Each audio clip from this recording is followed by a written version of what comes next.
Breaking news చూస్తున్నాం. పశ్చిమ బెంగాల్లో హై టెన్షన్ వాతావరణం నెలకొని ఉంది. కోల్కతా, హౌరా, హుగ్లీ, ముర్షిదాబాద్ ఇలాంటి 24 పరగనాస్లో హై టెన్షన్ నెలకొంది. నదియా జిల్లాలో బీజేపీ పోలింగ్ ఏజెంట్ పైన పలువురు దాడి చేశారు. బీజేపీ కార్యకర్త తలకు తీవ్ర గాయాలయ్యాయి. ఇటు సమస్యాత్మకమైన ప్రాంతాల్లో భారీ పోలీసు బందోబస్తుని నిర్వహిస్తున్నారు. కట్టుదిట్టమైన భద్రతా ఏర్పాట్లు చేసింది ఎలక్షన్ కమిషన్. అయినా కూడా ఇలాంటి గొడవలు, దాడులు జరుగుతూనే వస్తున్నాయి. చివరి ఫేజ్ ఎన్నికల్లో భవానీపూర్ పోలింగ్ పైన చర్చ జరుగుతుంది. భవానీపూర్ నుంచి బరిలో ఇటు సీఎం మమతా బెనర్జీ, అలాగే మమతా బెనర్జీపై బీజేపీ అభ్యర్థి సువేందు అధికారి వీరిద్దరు పోటీ చేస్తున్నారు. ఒకసారి హై టెన్షన్ వాతావరణానికి సంబంధించిన విజువల్స్ ని, ఆ దాడికి సంబంధించిన విజువల్స్ ని ఒక్కసారి అవి చూసే ప్రయత్నం చేద్దాం.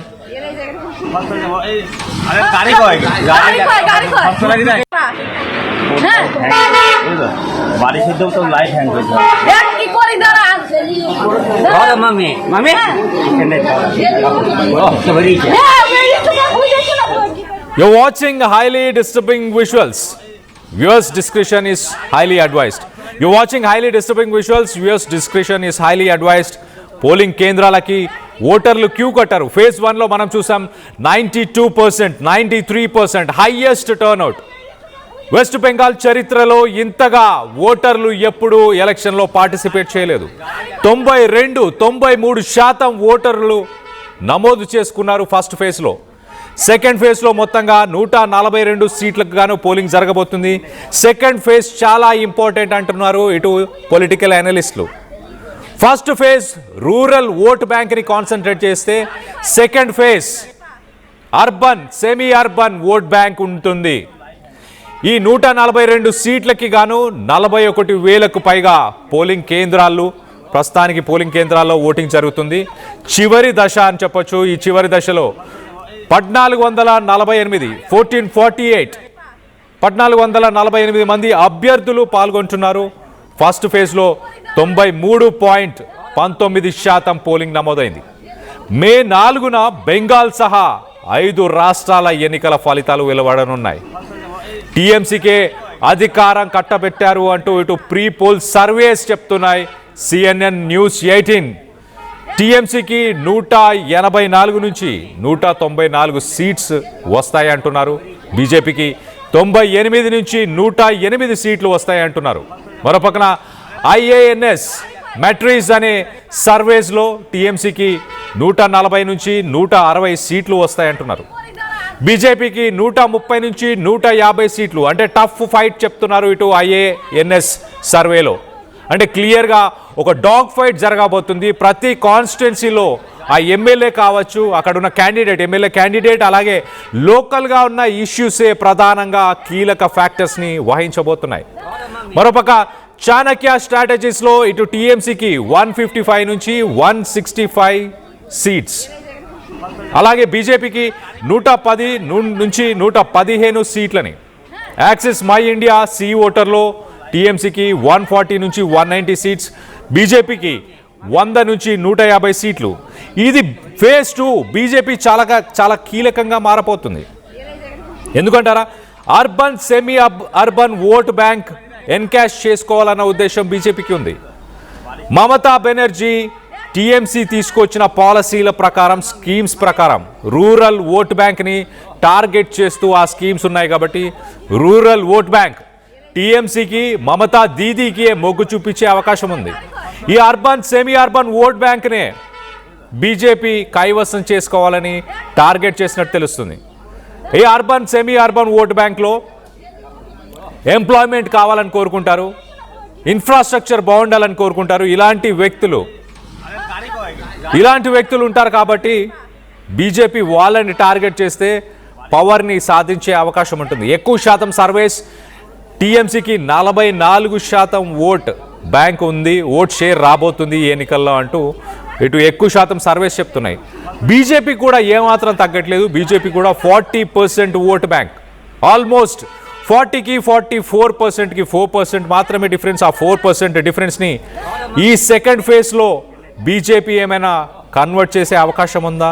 ప్లాన్ చేసే అవకాశం ఉందా? మొత్తం మీద 93% ఓట్ షేర్, 93% ఓటర్స్ టర్నౌట్ అంటే హైయెస్ట్, వెస్ట్ బెంగాల్లోనే హైయెస్ట్ టర్నౌట్, ఇండియా మొత్తంగా కూడా హైయెస్ట్ ఓటు పర్సంటేజ్ నమోదైందని చెప్పాలి, 93% ఫస్ట్ ఫేజ్లో.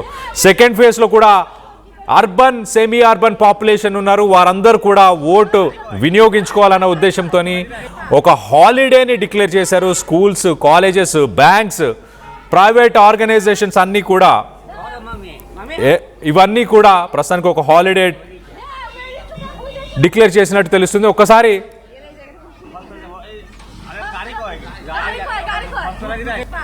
ఓకే, ప్రీపోల్ సర్వేకి సంబంధించిన డీటెయిల్స్ని కూడా ఒకసారి మాట్లాడుకునే ప్రయత్నం చేద్దాం. ఇటు బెంగాల్ అసెంబ్లీ ఎన్నికలు ఒకసారి చూస్తే టీఎంసీకే అధికారం కట్టబెట్టారు ప్రీపోల్ సర్వేస్లో. అలాగే CNN News 18 టీఎంసీకి 184 నుంచి 194 సీట్లు, అలాగే బీజేపీకి 98 నుంచి 108 సీట్లు వస్తాయంటూ ప్రీపోల్ సర్వేలో చెప్పుకొస్తున్నారు. మరోపక్క IANS మెట్రిక్స్ వీళ్ళ సర్వేలో టీఎంసీకి 140 నుంచి 160 సీట్లు, బీజేపీ 130 నుంచి 150 సీట్లు. ఒక టఫ్ ఫైట్ని వీళ్ళు ఇక్కడ ముందు పెట్టే ప్రయత్నం చేస్తున్నారు IANS సర్వే ప్రకారం. ఇటు చాణక్య స్ట్రాటజీస్ ఒకసారి మనం చూస్తే టీఎంసీకి 155 నుంచి 165 సీట్లు, బీజేపీకి 110 నుంచి 115 సీట్లు. ఇక్కడ వన్ సైడెడ్గా వార్ కనిపిస్తుంది చాణక్య స్ట్రాటజీస్ ప్రకారం. అలాగే ఓవరాల్గా చూస్తే కూడా టీఎంసీకి 44% షేర్, ఓట్ షేర్ రాబోతుంది అంటూ ప్రిడిక్షన్స్ చెప్తున్నాయి. బీజేపీకి 40%. ఒక టఫ్ ఫైట్ అనే చెప్పొచ్చు లాస్ట్ ఎలక్షన్స్కి ఈ ఎలక్షన్స్కి కంపేర్ చేస్తూ. ఇటు Axis My India C voter వాళ్ళ సర్వే ప్రకారం టీఎంసీకి 140 నుంచి 190, అలాగే బీజేపీకి 100 నుంచి 150 సీట్లు వచ్చే అవకాశం ఉన్నట్టు తెలుస్తుంది. సో ఓవరాల్గా అయితే ఒక టఫ్ ఫైట్ కనిపిస్తుంది. ఎంతో కొంత దీదీకి, మమతా బెనర్జీకి ఎంతో కొంత ఎడ్జ్ ఉన్నట్టు చాలా క్లియర్గా అర్థమవుతుంది. మరి బీజేపీ ఆల్మోస్ట్ గట్టి ఫైట్ని ఇవ్వబోతున్నట్టు చాలా క్లియర్గా తెలుస్తుంది. ఒకవేళ ఆ 4% ఓట్ షేర్ని కనుక మ్యానిపులేట్ చేయగలిగితే ఈ అర్బన్, సెమీ అర్బన్ని బీజేపీ నినాదం డబల్ ఇంజన్ సర్కార్ అంటే కేంద్రంలో మేమే, రాష్ట్రంలో మేమే ఉంటే మంచి డెవలప్మెంట్ వెస్ట్ బెంగాల్ ప్రజలకి ఉంటుంది, పురోగతి ఖచ్చితంగా ఉంటుంది అన్న ఉద్దేశంతో ఆ స్లోగన్తోనే బీజేపీ వెస్ట్ బెంగాల్లో ప్రస్తుతానికి డబల్ ఇంజన్ సర్కార్ అన్న ఉద్దేశంతోనే ఆ స్లోగన్తోనే ముందుకెళ్తుంది. మరోపక్కన దీదీ బెంగాలీ ఐడెంటిటీ, మన ఐడెంటిటీ మనం కోల్పోకూడదు, రీజనాలిటీకే మీరు మొగ్గు చూపించాలి. అలాగే రూరల్ ఓట్ బ్యాంక్ని ఉద్దేశించి దీదీ ఇచ్చిన ఆ పాలసీస్, ఆ స్కీమ్స్ ఖచ్చితంగా వర్కౌట్ అయ్యే అవకాశం ఉంది. ఇటు టీఎంసీ స్ట్రెంగ్త్, ఆ రూరల్ ఓట్ బ్యాంక్ ఒక స్ట్రెంగ్త్గా పరిగణించవచ్చు. మరి 294 సీట్లకి గాను May 4న ఖచ్చితంగా ఎలక్షన్ కమిషన్ 5 రాష్ట్రాలకు సంబంధించిన ఎలక్షన్స్ని రిజల్ట్స్ని డిక్లేర్ చేయబోతుంది. మరి పాజిటివ్గా ఇప్పుడు ప్రస్తుతానికి ప్రీపోల్ సర్వేస్ ప్రకారం అలాగే ప్రిడిక్షన్స్ ప్రకారం చాలా క్లియర్గా పాజిటివ్గా ఉంది ఇటు టీఎంసీకే ప్రిడిక్షన్. ఇటు మార్కెట్స్లో, బెట్టింగ్ మార్కెట్స్లో కూడా మనం చూస్తే బీజేపీకి విక్టరీ దక్కే అవకాశం ఉంది అన్నట్టు బెట్టింగ్ మార్కెట్స్లో 57% బీజేపీకి, అలాగే బెట్టింగ్ మార్కెట్స్లో తృణమూల్ కాంగ్రెస్కి 48%. ఫేజ్ 1 తర్వాత కొంత డ్రాప్ అయింది అని చెప్పొచ్చు. సో 57% బెట్టింగ్ మార్కెట్స్లో బీజేపీ గెలుస్తుందని చాలామంది చెప్తున్నారు. అలాగే టీఎంసీ 48% గెలుస్తుంది అని బెట్టింగ్ మార్కెట్స్లో ప్రిడిక్షన్స్ అయితే వస్తున్నాయి. ఓవరాల్గా సిపిఐఎం అలాగే కాంగ్రెస్ ఒకప్పుడు స్టేట్ రాజకీయాలని డామినేట్ చేసిందని చెప్పొచ్చు. రాజకీయాలని డామినేట్ చేసిన సిపిఐఎం అలాగే కాంగ్రెస్ వీటి ఓట్ షేర్ 1%కి మాత్రమే పరిమితి అయిపోయింది.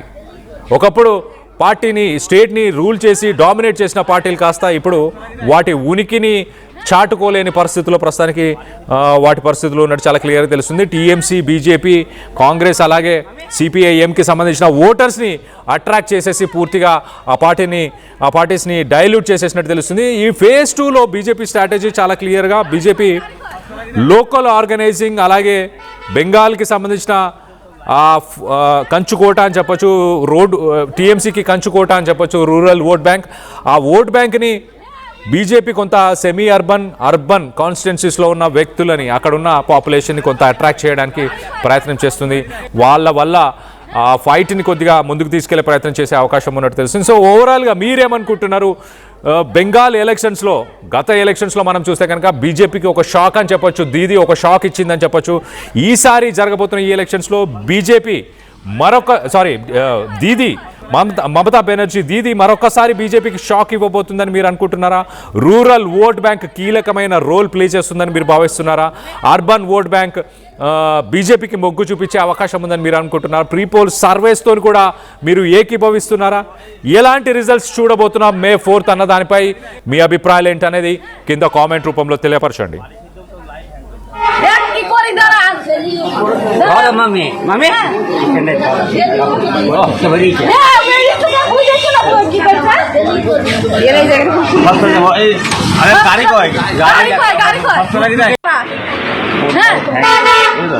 বাড়ি শুদ্ধ তো লাইট হ্যান্ড করছে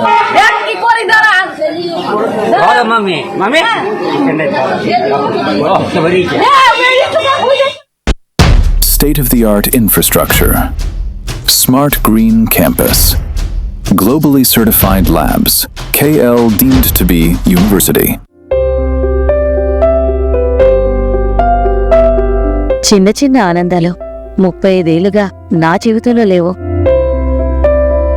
35 ఏళ్లుగా నేను డైపర్లలో బ్రతికాను. 6 సెంటీమీటర్ల ఫిస్టులా నా మూత్రాశయంలో లీక్ కారణమైంది. ఎవరూ నాకు సహాయం చేయలేకపోయారు. ఏఐఎన్యూలో వైద్యులను కలిసే వరకు అక్కడ వారు రోబోటిక్ శస్త్రచికిత్సతో నాకు పరిష్కారం ఇచ్చారు. వారు నా ఆత్మవిశ్వాసాన్ని కూడా తిరిగిచ్చారు. Precision care makes it possible. The Center for Robotic Surgery at AINU